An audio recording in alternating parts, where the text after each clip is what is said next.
So it's Dr. Shanti for you. Thank you, Varsha. You made my day. Good morning, Singapore. It's my pleasure and privilege to be here. And this is my second consecutive year in the International Conference on Ayurveda. And I thank the organizers and the team APAS for giving me an opportunity to be here. Agni kunjondrai kandeen, adai angor kaatil pundidai வைத்தேன். வெந்து தணிந்தது காடு, தழல் நெருப்பில் குஞ்சென்றும் மூப்பென்றும் உண்டோ.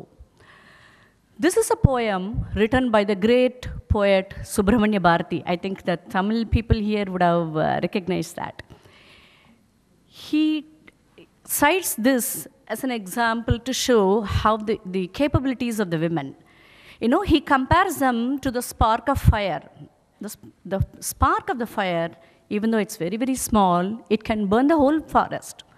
So, though the women, you may consider them weak or fragile or vulnerable, they have the capabilities which are unlimited and is just unimaginable.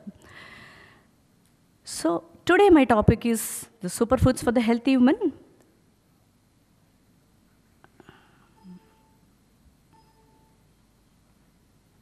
Okay, if you look at the successful woman, behind every successful woman is herself. It is just not the skill or the intelligence, it's something beyond that that makes her very successful. What is that? It is the time she invests, to build up her energy, to make her physically, emotionally, and psychologically balanced and happy so that she'll be able to achieve things.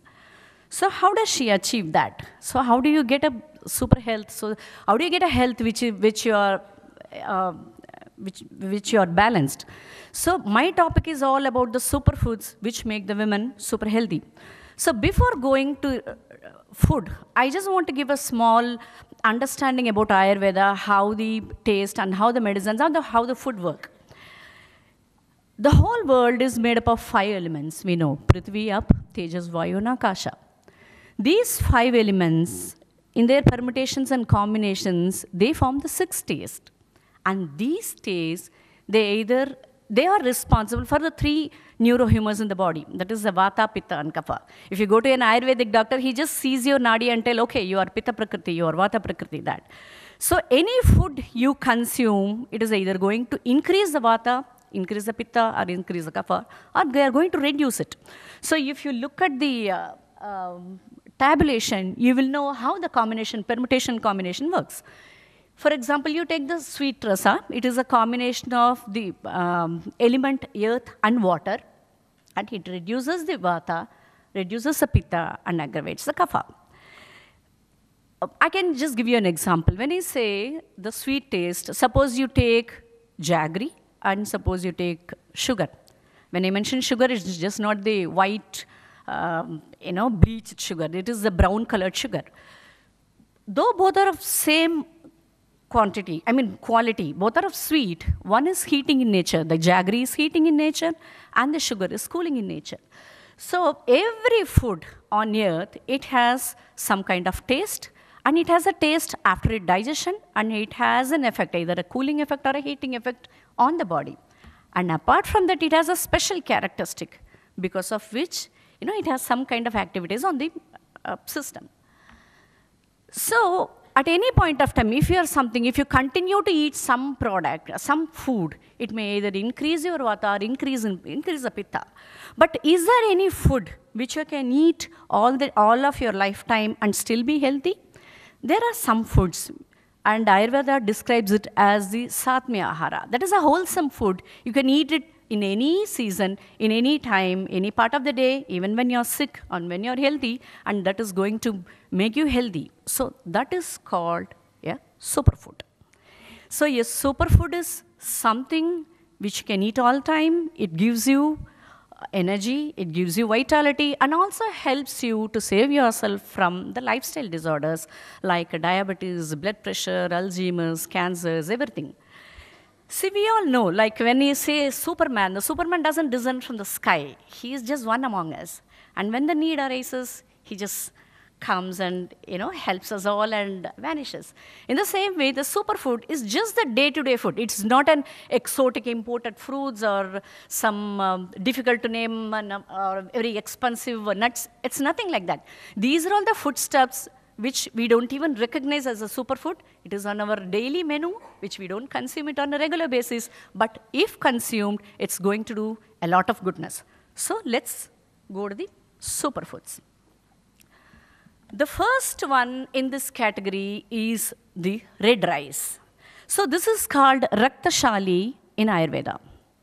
So Ayurveda, when there is a classification, there are two types of dhanya, two types of varieties, Shimbi and Shukadanya, and Raktashali comes first. It is supposed to be a very, very superior rice.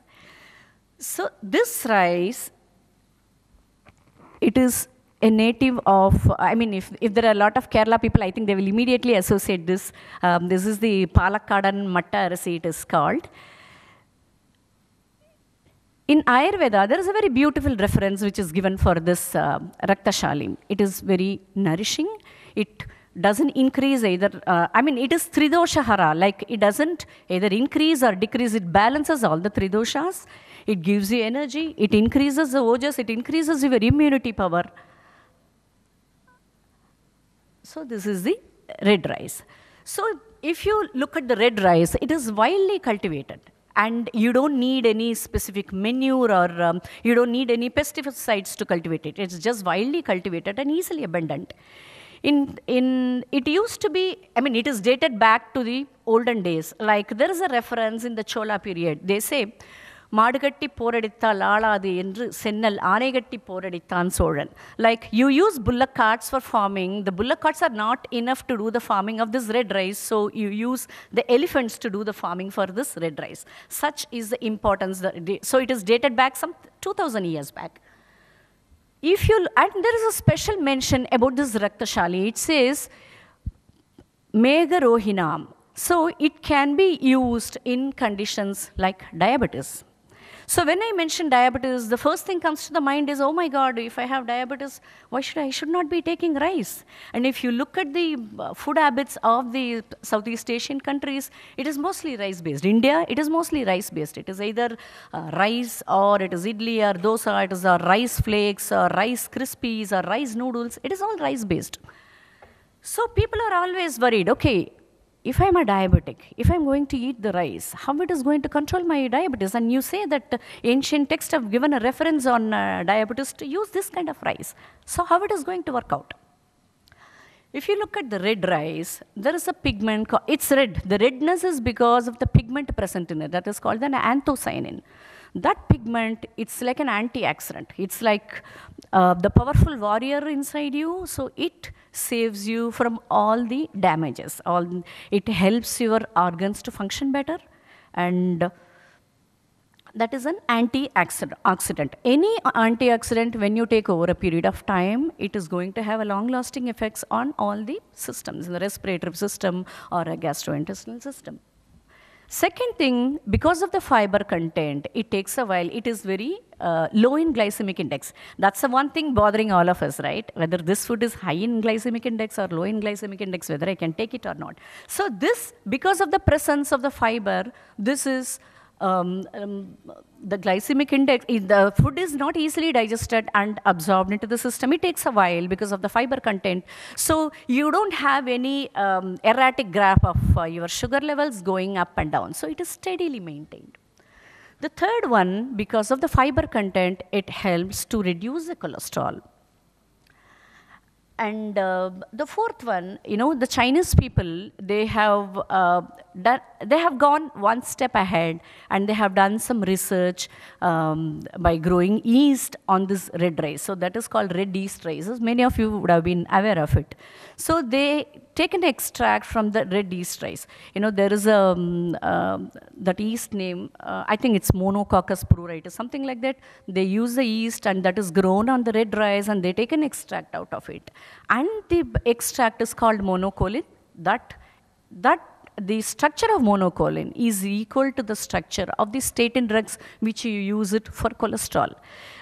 After 40, everybody has the prescription drugs. Either you have something for the diabetes, something for the thyroid, or something for the cholesterol. Almost after above 45, you are on statin drugs. So this monocolin resembles that of the statin, and it helps to control the cholesterol. So if you want, if you don't want diabetes in the later ages, you start eating the right rice from now on. The second one is cow's ghee. In Ayurveda, there is a very good reference for cow's ghee. It says it improves your it improves your memory power, increases the focus. It is a very good fat. When I say, the patient comes to me and I write a prescription, okay, takes cow's ghee, 1 spoon, and they say, oh my God, cow's ghee? Doctor, it will increase my cholesterol. It is okay if you are eating French fries. It is okay if you are eating a nice sub with a lot of mayonnaise and other things. But when it comes to cow's ghee, people are worried that it is going to increase your cholesterol. It is from the National Institute of Nutrition, it is proved that the only medicine or the only food that increases the HDL in the blood is the cow's ghee. There are, when you can Google and you can see the research links. This cow's ghee on a regular basis, if you take 1 teaspoon per day, so that is going to increase your high density lipoproteins. If your HDL is high, it is going to guard your heart against any kind of cardiac disorders. And it also improves the memory power. You know, in ancient Sanskrit texts, there is a reference like if you want your memory power to increase, you add a little bit of the brown colored sugar along with the ghee, and you take it on a daily basis. If you look at the composition of the brain, it is mainly basically made of fat, and this cow's ghee, it strengthens the brain cells. So your memory power is good. So at the old age, you're not worried about anything. You're not worried about Alzheimer's or any other things. So the third one is the gingerly oil, the sesame oil. Almost in all the oil preparations, gingerly oil is the base. This is better than coconut oil, because coconut oil, when it is mixed with some other ingredients, the ability to absorb the efficacies of other ingredients is less compared to the efficacy of gingerly oil. It absorbs the other ingredients which are added to it, and it works in a better way. And it penetrates and it improves the it is very good for vata disorders. Like if you have any stiffness, you can apply that. I mean, starting from the stiffness to multiple disorders, this is very, very useful. And researchers says it contains lecithin, which scraps the fat from the blood vessels. So for your general cooking usage, whether you use it for deep frying or salads, you can use this gingerly oil without any fear. It contains polyunsaturated and monounsaturated fatty acids. And the second thing is the coenzyme Q10, everyone talks about, There is another antioxidant. We all want to look young. At 50, we want to look 30, and we want some miracle medicine, I just pop it in and I want to look young. If you want to look 30 at the age of 50, you start using at the age. You don't need to run to a druggist to buy all this. So from in a quantity of 100 grams, you have about 3.2 grams of coenzyme Q10. You can either use it internally or you can also use it externally. People usually use it for oil pulling. You can apply it externally. And for good vitamin D, you can apply it and expose yourself to sun early morning or early evening. So the second one, the least respected and the most useful one is the buttermilk. So buttermilk, it contains very good whey protein. It easily digested into the system. It is very light. It helps to strengthen your bones. And throughout the day, you can take it. You can dilute, like 1 part of curd, 5 parts of water, you can add it, churn it out, and you can use this throughout the day. And if you want to lose weight, I have a small tip for you. You take about ½ liter of the buttermilk, and you grind a little bit of ginger and the curry leaves in it, and you start drinking. Every time you drink, you add water to it. So throughout the day, you are diluting the buttermilk. At the end of 4 weeks, you would have lost about 2 kgs. It's one of the home remedies. You can try it at home. The next one is the salt. Normally, we use the free-flowing salt because we like to, free-flowing things and very fresh and very, very white-looking. So we start using that. But the best salt is a Saindava Lavana. This salt, it contains not only the sodium chloride, but all the other trace elements of the salt. So usage of this helps to reduce the blood pressure, and it eases off the pressure on the kidney to filter. So Ayurveda says it is Vishyandi. It moisturizes. Salt has the ability to retain the moisture. So the right amount of salt, it will retain. It will strengthen your bones. It improves your digestion and the absorption. But unfortunately, the Singaporeans, the research says that they take about 8.3 grams of salt as against the recommended 5 grams of salt. It comes from the soya sauce, the fish sauce, the sambal, and the pickles, all that. So excess salt is going to make you old, and it is going to affect your blood vessels and other things and other organs. So cut down on your salt and maintain the optimum salt level. The last one is the gooseberry. So they say the Lord Vishnu resides in gooseberry. So such is the importance of gooseberry. So almost you name any condition, this will be useful for that condition. It works for the gastritis, it works for your,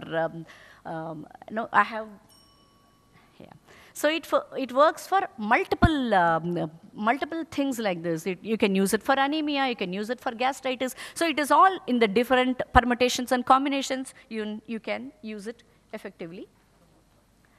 So, because we are running short on time, I just want to wrap up. I have only one thing to say. Yatra naryeshu pujyanti tatra ramante devataha. It's an old saying. It says that where the women are respected and celebrated, there the God lies happily. So make your women happy, make your women healthy, and the gods will be happy.